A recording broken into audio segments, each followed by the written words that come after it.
5G YouTube channel नायगिरि लोगो नोंथांमोननिसिम दिनैनि गोदान भिडिअआव आरो फिन खेबसेबाव बरायफिनबाय। दिनैनि गोदान भिडिअआनो जाहैबाय अरुणोदय 3.0 आरो Pmkisanनि 18थि इनस्टलमेन्ट बे मोननै स्किमनि नोंथांमोननो बिग आपडेट लानानै फैदों दिनैनि भिडिअआव। बे आपडेटफोरानो जाहैबाय Pmkisanनिखौ आं गिबियावनो होग्रोनि। Pmkisanनि 18थि इनस्टलमेन्टनि रां सोनायखौ नोंथांमोना मिथिखाबाय 5 अक्ट'बर खालि नोंथांमोना बे Pmkisanनि 18थि इनस्टलमेन्टनि 2000 रांखौ नोंथांमोना नोंथांनि बेंक एकाउन्टआव मोननो हासिगोन। नाथाय बे बेंक एकाउन्टआव नोंथांनि राङा बेसेबां टाइमाव हाबगोन 5 अक्ट'बरनि बेसेबां टाइमाव नोंथांमोननि बेंक एकाउन्टआव राङा हाबगोन आं नोंथांमोननो बेनि आपडेट होगोन। लोगोसे अरुणोदय 3.0नि जानो हागौ नोंथांमोना नैबे फर्मखौ मोनबाय। बेफोरबायदि फर्म थागोन, नाथाय नैबे फर्मा नङा, बेयो आगोलनि 2.0नि बेबायदि फर्मखौ नोंथांमोना गामि वाइसआव नोंथांमोना मोननो हासिगोन। जुदि नोंथाङा मोनबायब्ला बे फर्मखौ जुदि नोंथाङा फिलआप बानायनानै नोंथाङा साबमिट होगोन। साबमिट होनानै जेब्ला नोंथाङा बेयाव गासैबो एलिजिबिलिटि क्राइटेरियाया मिलायनानै जेब्ला नोंथाङा बेनिफ्राय रांखौ मोनगोन, नैबे अरुणोदय स्किमनि रांखौ नोंथाङा 1250 रां नोंथाङा मास मोनफ्रोमबो मोनबाय थागोन। नाथाय बे रां हाबनायाव मोनसे प्रब्लेम जानानै दं। बेनो जाहैबाय गोबां मानसिफोरानो सोंहरदों बे DBT सिस्टेमखौ बोरै कानेक्ट बानायो बेनि नोंथांमोना गोबां सोंहरबाय थादों। बेनिनो आं नोंथांमोननो मोनसे आपडेट लानानै फैदों। जाय बिथांमोना गोदान भिउआर बिथांमोना जानो हागौ मिथियाखै। नोंथांमोननि थाखाय नैबे DBT सिस्टेमखौ बोरै नोंथाङा कानेक्ट बानायनो आङो बेनि आपडेट लानानै फैदों नोंथांमोननो दिनैनि नैबे भिडिअनि गेजेराव। जुदि नोंथाङा नैबे अरुणोदय जाय बिथांमोना गोदान, नोंथांमोना जुदि नैबे अरुणोदय स्किम बा नोंथांमोना Pmkisan बेफोरबायदि स्किमाव जुदि नोंथाङा एप्लाइ बानायगोन, नोंथांनि राङा DBT सिस्टेमनि जोहैसो हाबो, डाइरेक्ट बेनिफिट ट्रेन्सफारनि जोहैसो। मस्ट इम्परटेन्ट बेखौ गोबां मानसिफोरानो ओरैनो लाइटलि लायो, नाथाय बेयो मोनसे मस्ट इम्परटेन्ट रां हाबनायनि बिग नैबे DBT सिस्टेमजोंसो नोंथांमोननि बेंक एकाउन्टआव राङा हाबो। बे जुदि इनएक्टिभ जानानै थायो अब्ला नोंथांमोना रांखौ मोना। गोबां मानसिफोरा Pmkisanआव दासिमबो नैबे DBT प्रब्लेमनि थाखायनो मोनाखै। नोंथांमोना बेखौ बोरै कानेक्ट खालामना लानो आरो नोंथाङा बेखौ बोरै चेक खालामनो, जोङो बेनि A to Z आपडेटखौ दिनैनि नैबे भिडिअनि गेजेराव नायगोन। आङो बेनि आपडेटखौ नोंथांमोननो होखाबाय थादों, थेवबो आं बेखौ गोदान भिउआरफोरनि थाखाय लानानै फैदों, जाहाथे बिथांमोनाबो मिथिनानै लानो हायो। जाय बिथांमोना गोदानै नैबे 3.0 अरुणोदय स्किमाव जेब्ला नोंथांमोना एप्लाइ बानायनो सानदों, नोंथांमोननि थाखाय नैबे भिडिअखौ लानानै फैदों। दानिया जोङो गिबियाव नायग्रोगोन Pmkisanनि 18थि इनस्टलमेन्ट मेन स्किम। नैबे Pmkisanनि रांखौ गोबां खेथियकफोरा नेबाय दं। Pmkisanनि रांखौ 5 अक्ट'बर खालि नोंथाङा बेसेबां टाइमाव मोनगोन, जोङो बेनि आपडेटखौ नायगोन। नैबेयाव गभर्नमेन्टआ मोनसे रिपर्ट होनानै होदों नैबे PM इभेन्ट्सआव। नोंथाङा बेयाव Pmkisanनि रां हाबनायनि नोंथाङा एक्जेक्ट नैबेयाव टाइमखौ नायनानै लानो हागोन।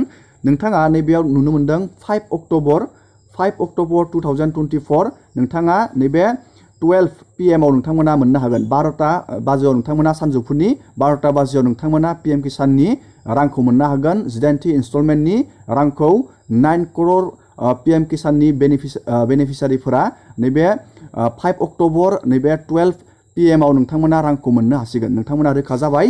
दानिया जोङो अरुणोदयनि आरो नैबे Pmkisanनि DBT सिस्टेमखौ नोंथाङा बोरै चेक बानायनानै नोंथाङा बेखौ बोरै कानेक्ट बानायनो, जोङो बेनि A to Z आपडेटखौ इम्परटेन्ट आपडेट नोंथाङा भिडिअखौ जोजासे नायलांबाय थाबानो जाबाय।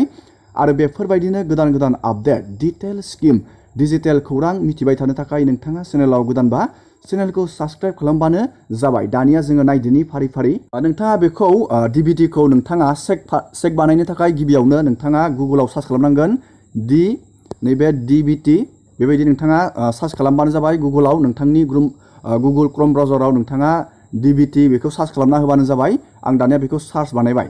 दानिया नोंथाङा नैबेयाव मोनसे अपसन नुनो मोनदों, डाइरेक्ट बेनिफिट ट्रेन्सफार। नोंथाङा बेयाव क्लिक खालामना होबानो जाबाय। बेबायदि लिंकखौ आङो भिडिअनि डिसक्रिपसनाव होनानै होखादों। दानिया नोंथाङा बे DBT लिंक नोंथांनि बेंकजों आधारजों लिंक दंना गैया, नोंथाङा बेखौ चेक खालामनो थाखाय नोंथाङा मोननै अपसनजों नोंथाङा चेक खालामनो हायो। आधार कार्डनि जोहैबो नोंथाङा नायनो हागोन आरो नैबे DBT नोंथाङा नैबे मेन पर्टेलनि जोहैबो नोंथांमोना बेयाव चेक खालामनानै लानो हागोन। दानिया जोङो नायग्रोगोन DBTआ जोंनि आधारजों बेंक एकाउन्टजों लिंक दंना गैया, कानेक्ट दंना गैया, जों बेखौ नायग्रोनि। नोंथाङा बेखौ नायनो थाखाय नैबे डकुमेन्ट्सआव नोंथाङा क्लिक खालामना होबानो जाबाय। नोंथाङा बेबायदि क्लिक खालामबानो जाबाय। आं लिंकखौ भिडिअनि डिसक्रिपसनाव होखादों नैबे पेजनि नैबे मेन अफिसियेल नोंथांनि पर्टेल। दानिया नोंथाङा नैबेयाव नुनो मोनदों DBT पेमेन्ट। बे DBT पेमेन्टआव क्लिक खालामनानै होबानो जाबाय बेबायदि। आं दानिया बेयाव क्लिक बानायबाय। दानिया बेयाव बेबायदि मोनसे पेज गेवगोन। दानिया नोंथाङा नैबेयाव मोनसे अप्शन नुनो मोनदों DBT पेमेन्ट। नैबे सिटिजेन कर्नार नोंथाङा बेयाव क्लिक खालामना होबानो जाबाय। सिटिजेन कर्नाराव क्लिक खालामनानै दानिया नोंथांनि बे आधारजों बेंकजों लिंक दंना गैया नोंथाङा बेखौ चेक खालामनो थाखाय नैबे चेक नैबे bank account Aadhaar linking status बेयाव क्लिक खालामना होबानो जाबाय। नैबे 1 2 3 4 नाम्बाराव दं check bank account Aadhaar linking status बेयाव क्लिक खालामनानै होबानो जाबाय नोंथाङा। आङो दानिया बेयाव क्लिक बानायनानै होबाय बेबायदि। दानिया बेयाव क्लिक बानायनानै नोंथाङा बेयाव बेबायदि मोनसे पेज गेवगोन। बे माइ आधार पर्टेलाव नोंथाङा गावबागावनि माइ आधार पर्टेलाव फैगोन बेबायदि। दानिया बेयाव नोंथाङा नैबेयाव लगिनाव क्लिक खालामनानै होनांगोन। लगिनाव क्लिक खालामना होनाय लोगो लोगोनो बेयाव नोंथांनि आधार नाम्बारखौ नोंथाङा बहायनांगोन। नोंथाङा बेखौ रोंखागोन। बेयो जोबोर इजि प्रसेस। नोंथांनि आधार कार्डआव नायनानै नोंथांनि बेयाव आधार नाम्बारखौ नैबेयाव बहायना होबानो जाबाय। नैबेयाव आधार नाम्बार आरो नैबे केपसाखौ नोंथाङा नैबेयाव बहायनानै नैबे लगइन उइथ OTP आव क्लिक खालामना होबानो बेयाव मोनसे OTP खौ बहायनानै नोंथाङा बेयाव गावबागावनि DBT खौ नोंथाङा चेक खालामनो हागोन। आं दानिया बे प्रसेसखौ बानायनानै नेक्स्ट नोंथांनो स्टेपखौ देखायनोसै। नैबेयाव आधार नाम्बारखौ बहायनाबानो जाबाय आरो नैबे केपसाखौ नैबेयाव। दानिया आङो नोंथांनो नेक्स्ट स्टेपखौ देखायनोसै। दानिया नोंथाङा बेयाव लगइन जानाय लोगो लोगोनो नोंथांनि आधारनि पेजआव नोंथाङा हाबनानै नायनो हागोन। नैबेयाव नोंथाङा नुनो मोनदों मोनसे अपसन बेंक सेटिं स्टेटास बेयाव नोंथाङा क्लिक खालामना होबानो नुगोन नोंथांनि DBTआ कानेक्ट दंना गैया। दानिया आं बेयाव क्लिक खालामना होनोसै। नैबे बेंक सेटिं स्टेटासआव दानिया आं बेयाव क्लिक बानायनोसै। दानिया बेयाव क्लिक खालामनाय लोगो लोगोनो नोंथाङा बेयाव नुनो मोनदों नैबे congratulation your Aadhaar bank mapping has been done बेबायदि खिथिनांगोन। जुदि नोंथांनि DBTआ कानेक्ट जानानै दंब्ला नोंथांनि बेयाव आधार नाम्बारा थागोन आरो आधारजों मा बेंकआ लिंक जानानै दं नैबेयाव बेंकनि नामा थागोन। नैबे इण्डियान पस्ट पेमेन्ट बेंक आंनिया बेयो लिंक जानानै दं आधारजों। नोंथाङा बेबायदि नायना लाबानो जाबाय। आरो नैबे बेंक सेटिं स्टेटासा बेबायदि एक्टिभ नोंथाङा बेयाव नुनो मोनदों एक्टिभ। बेयाव एक्टिभा नोंथांमोना बेयाव नुनो मोनदों बेबायदि नोंथांनि स्टेटासा एक्टिभ खिथिनांगोन अब्लानो नोंथांनि DBTआ कानेक्ट जाबाय। जुदि बेयाव इनएक्टिभ खिथिदों अब्ला नोंथाङा बे DBTखौ बोरै कानेक्ट बानायनो आं दानिया बेनि प्रसेसखौ नोंथांमोननो खोन्थाहरनोसै।